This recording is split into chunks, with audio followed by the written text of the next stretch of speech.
something to see.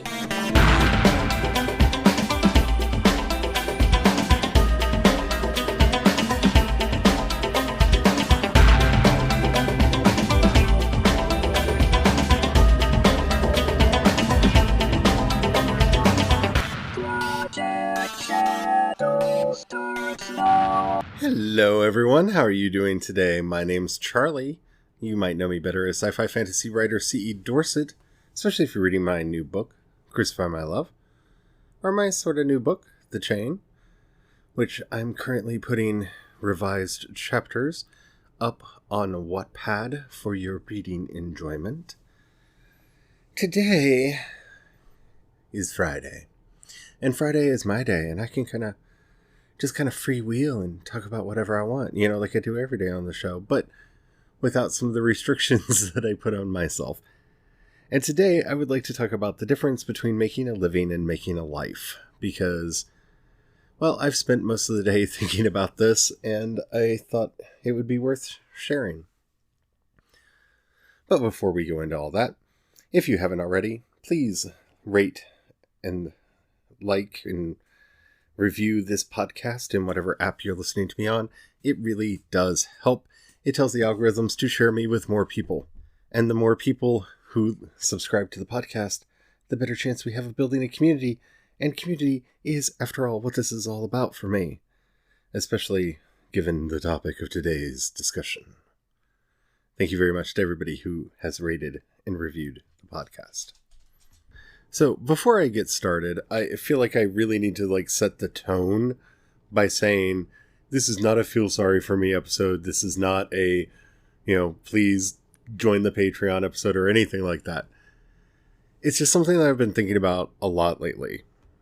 Because when you do creative things and earn money off of them, you start making questions and having questions about whether what you're doing is there to make you a living, or is it there to make you a life? And what I mean by that is, I know writers that just pump out books as fast as they can, because if they get enough books on Kindle Unlimited, they can make a decent living, but it's a beast that needs to constantly be fed. They have to constantly be putting more books and more books and more books and more books into it. And that's something that, not to judge people who do that, but that's something that I would not find creatively fulfilling. Now, if my mind were giving me that many ideas and my energy levels and ability allowed me to just pump out books like crazy, I would definitely do it, because I love to write stories, and the more stories I can get through, just yay. But the idea of forcing myself to get through a whole bunch of stories really, really quickly for the sake of getting through a whole bunch of stories really, really quickly, that's just not something that I am keen on. That's not something that I want to do. And the same is true with podcasting. And we've talked about this before, about various things that I am advised from time to time that I could do to make the podcast a much bigger thing. And there are days like today where, the day started off, talking about, constricted money flow and what have you. And, I'm looking through my analytics and going, wow, people really do listen more when I talk about Star Trek. Maybe I should just do more Star Trek episodes. Maybe I should just start a dedicated Star Trek podcast. And while I may actually do that one, just because that actually does sound kind of fun, if I'm doing it for the sake of making money or garnering a huge audience or something, that's the wrong reason to get involved in a creative endeavor. You really need to do it because you love it. Because while there are a lot of things that you can do to help get people to find your work and what have you, monstrous success is a product of luck, chance. I like the term ruby dust. That's Sol Stein's term for it. And the first time I read that, it just really resonated with me that at some point in the middle of the night, the elves come in and they sprinkle their ruby dust on you, and that's when a book or a project becomes a runaway success. And that's not something that you can control for. And it's one of those things that I see a lot of my fellow writers and podcasters and creative friends struggling with, because we want to make money doing this. But at the same time, we have to find a way to be creatively fulfilled from doing it. And for people like me, and I can only speak for myself here, this is a really hard thing to figure out. How much of what I do is about making a living and how much of it is about making a life. Because honestly, I can't imagine not writing. The few years that I had when I was in my deepest depression and I could not write a story for anything were some of the darkest that I've ever experienced, not just because of the depression, but because I wasn't able to have that creative outlet, that I didn't have that connection with those creative things inside me that make me give me a sense of fulfillment, that make me feel like I'm doing what I should be doing, that what I love doing, that really make me come alive. And it's that combination of, having depression and not being able to have those moments of creative fulfillment that really, I think, drove me into some of the darkest places that I've ever been. But it's not an easy choice for a lot of us. And it's not always a choice. It's like what I said about possibly doing a Star Trek podcast, a dedicated Star Trek podcast. I kind of like the idea of doing it. And there is a chance at some point in the future I will do it. Just because Star Trek is something that I love talking about. And if I did do it, it would be a weekly show. It wouldn't be a daily show like this. And I would really dig in deep on some of the topics on Star Trek that I really love discussing. But I've done a lot of podcasts. And I know how much work and energy and time it takes to make a podcast work. And so I know that that's not something that I can enter into lightly or with any kind of blurred vision about what I would end up getting out of it in the end. Because, well, I know the work that it takes, and I know the passion that I require having in a project that I'm working on so that I can endure all of the other things that have to be done that are not the fun part of podcasting. And in some ways, that's a luxury for me in that we do own a restaurant, and that is where our primary income comes from, even though we live in an area where the economy is still fairly depressed. And so, making ends meet is still not easy because we think about our employees before ourselves. And that also makes things hard because we're not cruel, heartless capitalists about it. There are things that we could do to, make our lives easier that would make other people's lives really, really hard. And we don't do those things. And that's where this idea of making a living and making a life really matter. Because I love talking to you all, and I know roughly how many of you are out there listening, maybe. Anchor gives me analytics and shows me numbers of how many people they think are subscribers and how many times they think an episode has been listened to. And most of those numbers are fairy dust in and of themselves because, the way the internet works, you don't just get a really nice download number.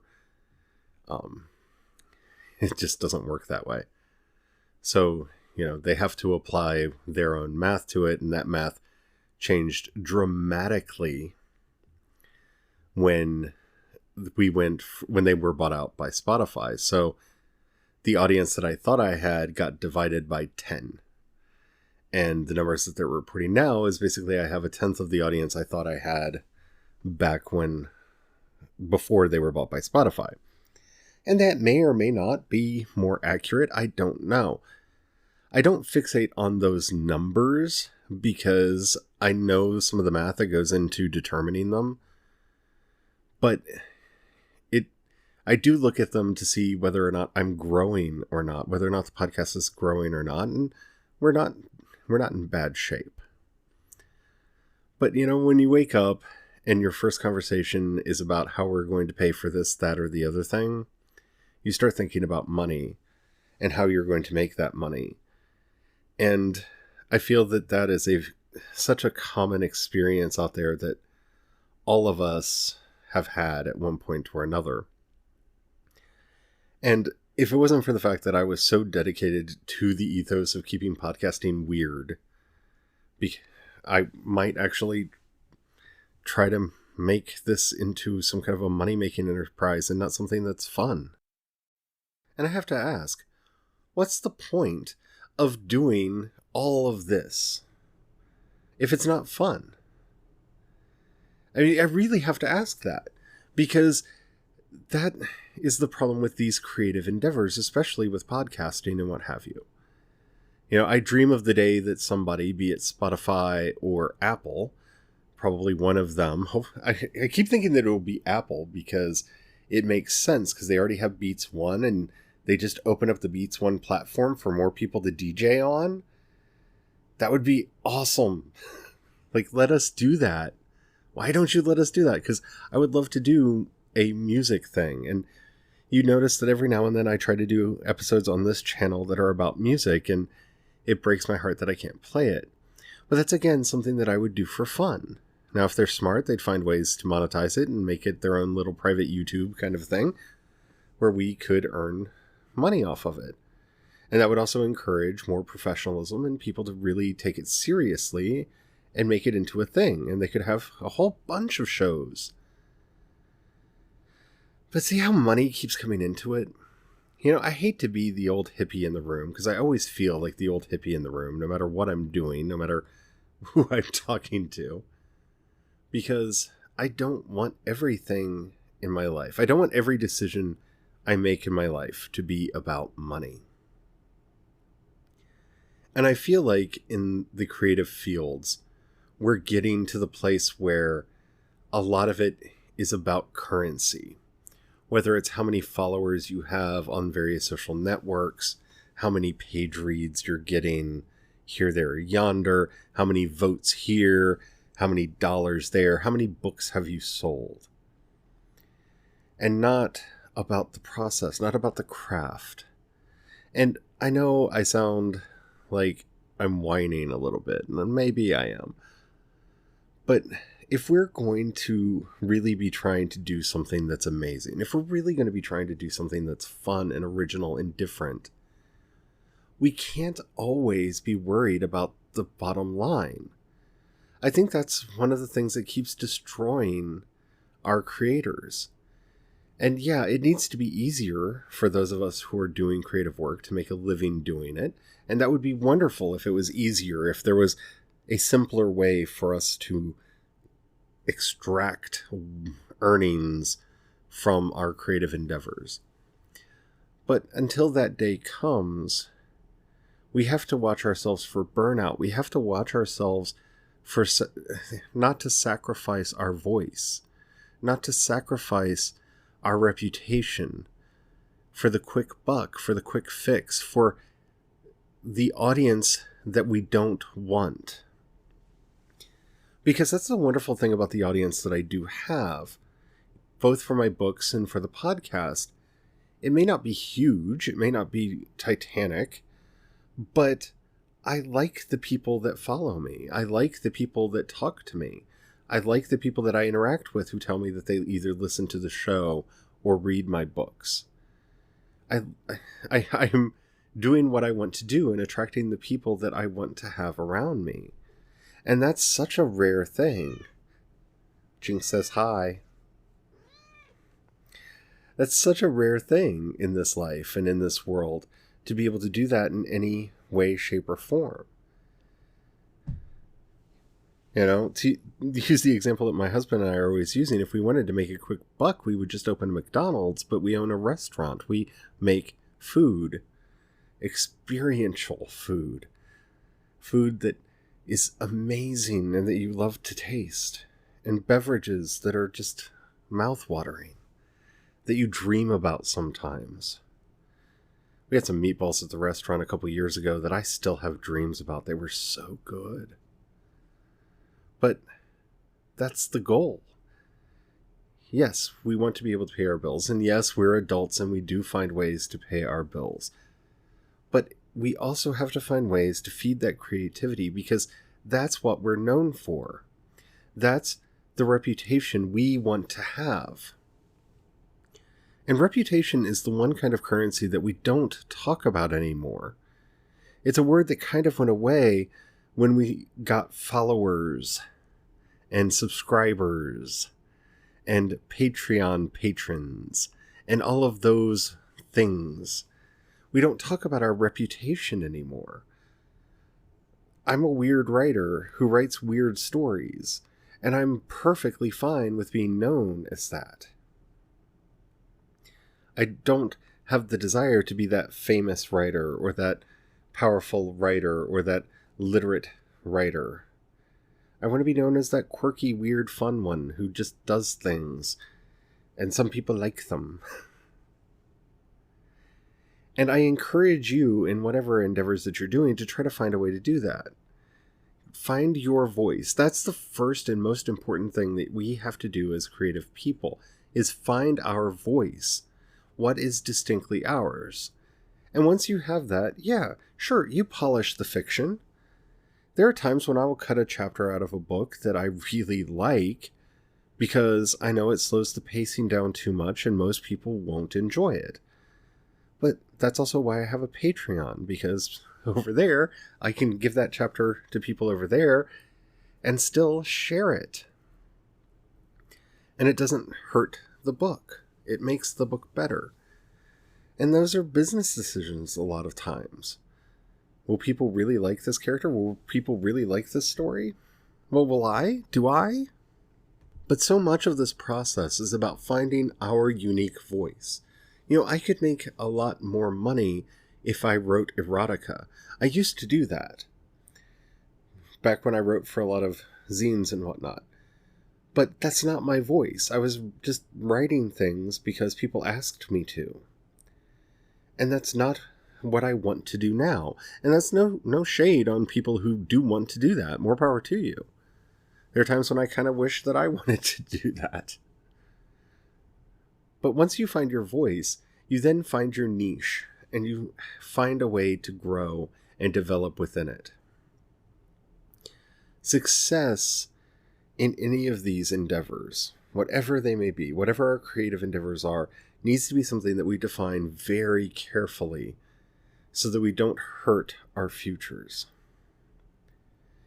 And when you get those weird ideas, and they'll pop up no matter how careful you are about this. I mean, trust me, I'm one of the most anarchistic hippies that you'll ever meet in so many ways. But even I have moments of just sheer capitalism where I want to sit down and, if I did this, this, and this, I bet I could make this much money.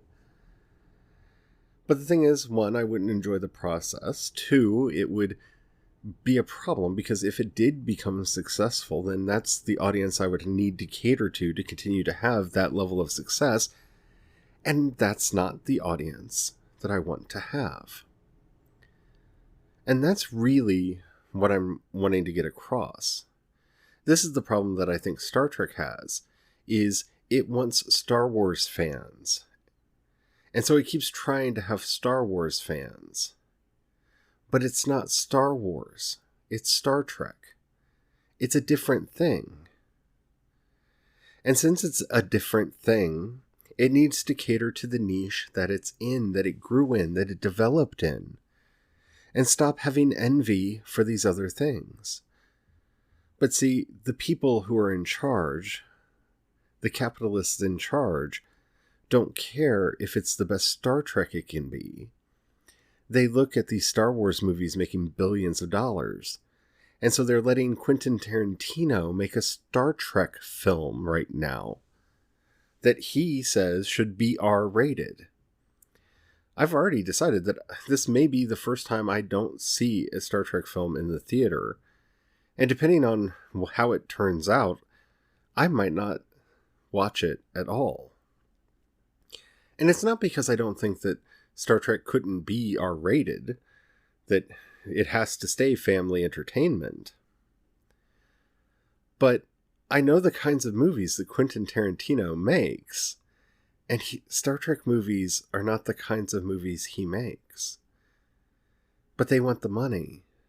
They don't care about the property. And that's something we need to guard ourselves on. We need to make a life as well as a living. A life that we're proud of. Because in the end, our regrets are going to be about the things that we're ashamed of and that we wish we had done differently. So try to think ahead and keep yourself from doing those things that you'll regret later. Anyway, that was a weird episode, but it's something that I've been thinking about all day, and I figured that I would share, mainly because I looked on Twitter and a lot of you are talking about these kinds of things too. So it's something in the air today. I hope this helped. If it did, and you haven't already, please do rate this episode or podcast in the app that you're listening to me in. It really does help out a lot. If you've got $1 or $2 or more that you can throw my way, in the show notes you'll see a link to both the community support page and my Patreon. The difference between the two is the people on Patreon occasionally get stuff. So if you want to get copies of ebooks and stuff, that's over on Patreon. Yeah. But other than that, it really does help out a lot. It really does. If you don't have any money or you don't feel like giving right now, that's fine. Don't worry about it. We'll be fine. But if you know anybody you think would like this podcast, please do share it with them. That helps out immensely as well. You can hit me up on Instagram and Twitter. I'm C. Dorset. Don't forget you can leave me a voice message with your question, comment, or topic you'd like to hear discussed on the show. And let me know if you'd like to see that Star Trek podcast, because it has been noodling around in the back of my mind for a while, and it's something I think I might have fun with, though it's yet another thing to put on my plate. So I don't know, but I'm thinking about it. Let me know what you all think about any of these ideas. And until next time, don't forget, have the fun.